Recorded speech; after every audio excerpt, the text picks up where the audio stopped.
Hello man welcome to our channel the competitive funda समस्त को स्वागत कर चैनल को जाल सर्टिफिकेट धारी ढाल साजिश शिक्षा विभाग ताले आप देखो प्रमाणपत्र रे नकली प्रमाणित तेल आपण जो टीचर मैंने अच्छा से सर्टिफिकेट जांच होची जोटा भी से डाउट रोचे से यूनिवर्सिटी पठा जाऊँगी जदि से यूनिवर्सिटी मना कर चाकरी से बाहर करने सहित जी दिन आपर जी दिन आपण से जॉब थे से पैसा मत देवाई बाध्य। चलते स्टार्ट करा वीडियो को स्टार्ट करा पूर्व समस्त वीडियो को लाइक और चैनल को सब्सक्राइब करूँ। देखो पिला असली नकली पाठ पढ़ाऊा शिक्षक मैंने नकली सर्टिफिकेट दाखल कर चाकरी हाथई थे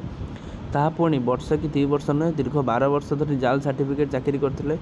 एका थर को 100 मार्क चंचकता करा शेष में संबलपुर विश्वविद्यालय से सर्टिफिकेट को नकली बोली प्रमाणित होती। यहाँ जालियाती स्पष्ट होबारु जिला शिक्षा अधिकारी तत्परता प्रकाश करी एक्शन पर प्रस्तुत होउची। दीर्घ 5 वर्ष धरी सर्टिफिकेट चंचकता संपर्क में प्रश्न उठाई आसुवा हेमंत प्रधान जाल सर्टिफिकेट दाखल करथिबा शिक्षक प्रेमानंद साहू विरुद्ध में एवं कठोर कार्यानुष्ठान दाबी कर देखो कौन होती अभियोग कौन गुड़भेला ब्लॉक अंतर्गत चिकेंदा उन्नीत उच्च विद्यालय प्रमानंद साहू भिन्नक्षम कोटार शिक्षक पाई सहित चाकरी बेले से दाखल कर सर्टिफिकेट 747 मार्क होता उल्लेख कराई किंतु शिक्षक पोर्टाल रजिस्ट्रेशन समय प्रेमानंद 1500 मार्क रु 647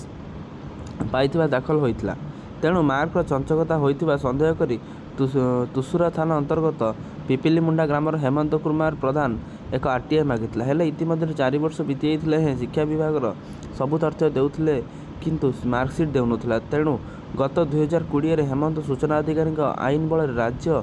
स्कूल एवं गणशिक्षा विभाग ए संक्रांत तथ्य मागिते प्राय वर्षे पर शिक्षा विभाग पक्षर डीओ को चिठी कराइला आउ जिला शिक्षा अधिकारी गोटे 11टी प्रमाणपत्र संलग्न थी एक चिठी पठाई हेले से प्रेमानंद केवल युक्त 3 मार्कटा नाला तेना आप +3 मार्कटा ही नाला जहाँ हेमंत सन्देह द्विगुणित करते श्री प्रधान पुणी जिला शिक्षा अधिकारी को चिठी कर संक्रांत विभाग पुणी चुप रहा। सेपटे प्रेमानंद ब्लॉक महिमुंडा कॉलेज युक्त 3 पढ़ुवा बेले शिक्षा विभाग आसी सर्टिफिकेट जमापड़ी यापर से पुणी मुख्यमंत्री कार्यालय और सूचना कमिशन को अवगत कराया सेठार समस्त कागजपत्र देवाक राज्य शिक्षा अधिकारी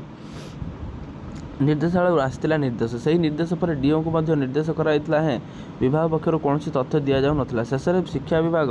तथ्य देउथिला जो मूल सर्टिफिकेट 747 परिवर्ते 647 रही एथिरु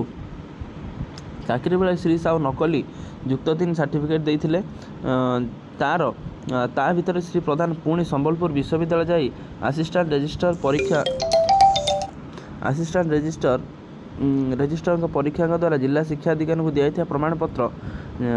जालियाती होता कहुई जो से जाल सर्टिफिकेट चाकरी करथिबा स्पष्ट होछि। ताले 12 वर्ष धरी चाकरी करथिले +3 मार्क रे 100 मार्क बढ़ी जालियाती नहीं स्पष्ट कला संबलपुर विश्वविद्यालय। देखो ये लिखाई संबलपुर विश्वविद्यालय लिखाई फेक लिखाई सर्टिफिकेट जोटा कि आपर डिस्ट्रिक्ट एजुकेशन ऑफिस आप संबलपुर को ऑफिस आपंकर सब्जेक्ट देखो प्रेमानंद साहू सर्टिफिकेटा को देखापी कहुई जोटा कि आपंकर कराई जोटा कि आमर जब फेक सर्टिफिकेट कर निस्तार ना कारण आरटीआई अच्छी विभिन्न प्लाटफर्म माध्यम आपणकर वर्ष वर्ष धरी आपर सर्टिफिकेट जांच होची जो कि जदि आप सर्टिफिकेट फेक रोचे ताहले आपण चाकरी हरैवाटा निश्चित और जी दिन आप चाकरी कर आपण मानकर से दिन सालेरी आप देवाई बाध्य। तेणु आजिकार वीडियो अपडेट सीरीज जी थी गोटे आपंकर इनफर्मेटिव वीडियोटा था आपण मानकर जाल सर्टिफिकेट विरुद्ध में। तेणु एजुकेशन डिपार्टमेंट एमती होची विभिन्न जाल सर्टिफिकेट टीचर मैंने चाकरी कर तेणु समस्त वीडियो को शेयर कर दिंतु लाइक कर दिंतु सब्सक्राइब कर दिंतु जहाँद्वारा कि वीडियो नेक्स्ट अपडेट आप पहुँच पारे। थैंक यू देखा नेक्स्ट वीडियो।